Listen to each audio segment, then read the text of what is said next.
Ayun, so good morning. Nagre-record tayo kanina. Namatay yung camera. Ayun, so baka nalobat. Ano to? Ay putik, wait lang.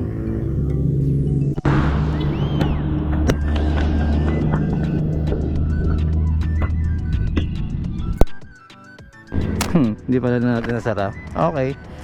So yun, good morning once again. Dito tayo sa Mindanao Avenue. Uminto tayo kasi yung camera natin namatay. Hindi ko alam bakit.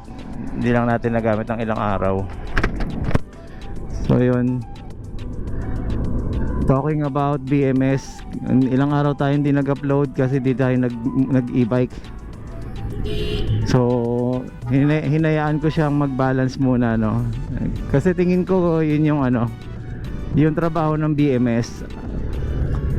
Kasi yung mga nakaraan talaga sinasagad ko siya. So nagda-drop siya, di ba? Drop. So may tinitingnan ako, ang baba nung isang battery. Yun ang kagandahan sa monitor mo yung sa BMS. Ay, kung baba isang battery, ayun. Nakita ko paano siya mag-distribute ng power. Tinutulungan ng mga kapwa battery niya, yung mga kasama niyang battery, yung isang battery. So ngayon, pantayin na lahat sila, pare-pares na sila ng tapos charge mo siya ng full charge, makikita mo lalo mas mabilis siyang mag-supply. Ang galing ng mga technology, no? Nakakatuwa yung ganon. Pero para sa akin hindi siya depende, kaya nagmamahal yung ibang battery kasi nga dahil sa BMS na ginagamit. Magaganda yung mga ngayon BMS talagang maganda yung distribution saka yung bilis niya. So yun yung nagpapamahal sa battery. Then yung cycle, ayan, malaman natin yung cycle. Importante makita nyo, although nakikita natin sa battery dun sa monitoring kung ilang taon na yung battery, kung yung niya, health niya. More or less 3 to 5 years. Ayun, so pag nakakuha ka ng mga battery mga 2 years ginamit, 1 year, ay panalo na yun. Magamit mo lang yun ng ilang taon kahit pa paano bawi ka na. Again, compare nyo lagi yan sa ginagawa nyo sa araw-araw pamasahe. Ayan, mabigat talaga si lithium sa una, pero in the long run matipid siya. Para po siyang LED na bombilya, di ba? Yung inintroduce sa market. Inintroduce sa market yan, ang mahal. Pero ngayon may mga mura na rin, Same with inverter, mga aircon na inverter, di ba? So yun, Bagong Pag-asa, Mindanao Avenue.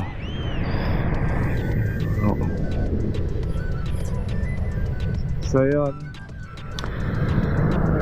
ready na ba tayo guys? Magkita-kita, gawa na tayo ng schedule. At marami pa tayo naka-line up na na schedule, no? Nabubulol. Pagpasensyahan nyo na po at masyadong nakadikit ang aking bibig sa ng helmet at nakabalaklava tayo. Ayan, naandar na rin.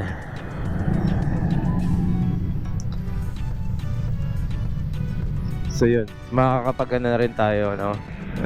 Nag-iipon tayo para makapagpalit ng battery.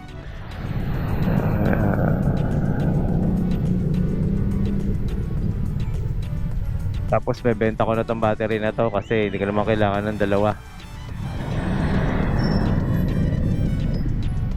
Ang battery health nito ay maganda pa. Makikita nyo naman araw-araw ko siyang ginagamit, no? Kung sakali po kung magpapalit dahil po gusto ko lang po mag-upgrade nung range, no? Pero okay lang to magamit.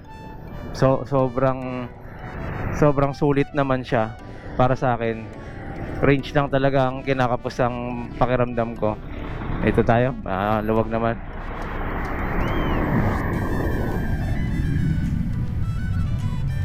Iba kasi sinabi, well, sira siguro battery na to kaya binenta. Hindi po. At makikita natin sa BMS yan. May bumaba dito sa gitna, no? Ayun, at kamusta naman ang ating mga kasama? Ginawa na. By the way guys, sa mga nakikinig po ngayon at nanonood, maraming salamat po. Meron po akong ginawang GC na kung saan ay kahit na wala pong WSP, pwede na po kayong makasali at mag-explore, no? At magtanong kung ano yung mga na-encounter issues, para kung gusto nyo talagang kumuha ng WSP or anumang, kahit anumang e-bike, i-open na natin yan guys. Wala na pong exclusivity. Meron pa rin po dun sa mga NWO na mga nauna, no?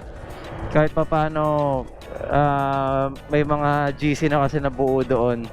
So yung mga gusto pong sumali, PM nyo lang po ako, pwede naman po. Ay mga sinama na rin naman po akong ibang admin doon para po tumulong sa ano, no, sa community. May masyado na pong marami, no, kaya kailangan po natin ng mga kasama, no. So, kasi sabi nga po, 'di ba? I-share natin 'yan. Pero nililimitahan pa rin po natin. Bakit po? Kasi makukulang attention natin ni Meta, no. Nagkakaroon ng ano violation. Pasok ako. Yung mga pormahan ng mga old schooler datingan, di ba? May bag, Fazio. Tapos naka-Onitsuka. Yes. So yan. Tapos yung Rook. Kung ano naman ang pagpo-pronounce dyan. Yung pang classic, di ba?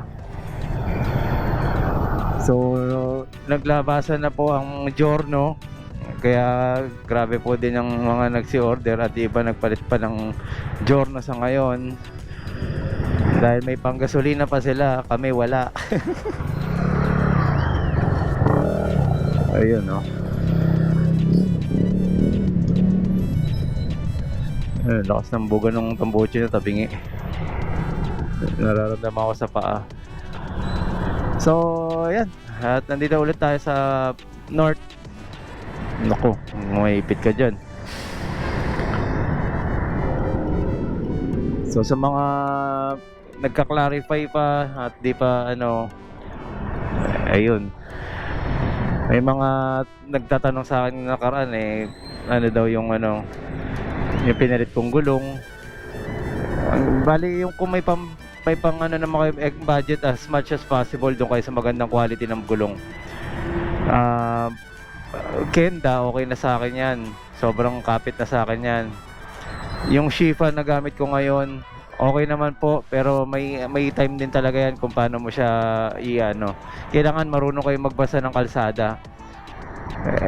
Kung gusto niyo talagang makapit, doon kayo sa medyo may kamahalan, no? Like Pirelli. Ayan, kasi yung Pirelli sa akin wet and dry okay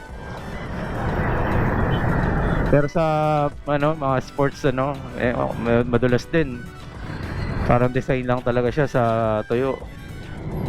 Kaya po mayroon talagang pang wet tire pang rain. Kaya kailangan natin lumayo dito sa truck na katabi natin. Hindi tayo nakikita nito, guys. Teka. Ayan, oh. Nakita niya yan. Laki niyan. Ayokong mabalita na napisa tayo, guys. Kaya yun yung mga isipin nyo, guys. Ayun naman siguro magmukhang kamote talaga sa sa ganitong sitwasyon. Dito tayo hindi tayo kasya nag-aabang yung motor.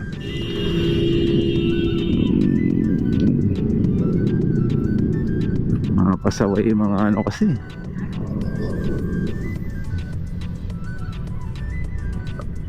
nakasignal na ako na pa dito. Ayaw pa rin, pinagbusinahan pa ako. Tinaas ko ulit yung pa ako. Ayan po pa. Nakasignal na tayo, nagsignal pa ako ng paa, ano, diba? Ayaw pa rin. Sobra naman yan, ano, para kayong si, ano eh, si Tuterman. Okay, masyado na rin mahaba at ano na rin tayo. At cut na rin natin. Kaya dito tayo sa gilid eh. Yan. Ay magbigay ng tera. So isang buo na rin natin no, hanggang dun sa ano. Singilan na natin to. Actually napakadali lang po magsisingit no. Pero yung courtesya sa motor, sa mga kasama natin na kapwa motor, eh doon lang po talaga nagkakainitan dahil nga yung iba pakaangas at prone sa accident yung ginagawa. Kaya eh kung baduhan lang eh madali lang po yun. Gaya yan, napapatikit tuloy tayo. Yung nasa likod natin masyado rin tikit, kaya dapat talaga tayo lang po nag-a-adjust dito sa harapan natin. Eh dito sa atin pati yung nasa likod kailangan tumingin ka, adjust ka. Ikaw pa sisisihin kapag tumumbok sila. Kasi dapat may proper distance yan eh. May right distance. Wow! Was tayo ng konti. Ayan, may babagal, ayaw daw kami.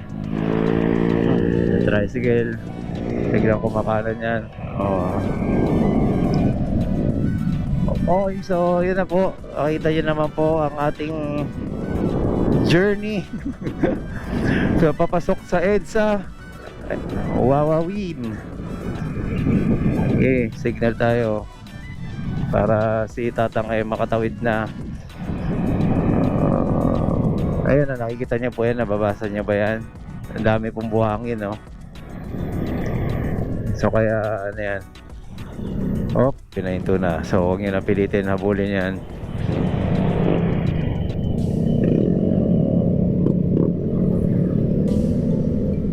Sige, ayaw magbigay. Kala mo mauuna sa finals eh. Tignan niyo, magkatabi pa rin tayo, nauna pa ako.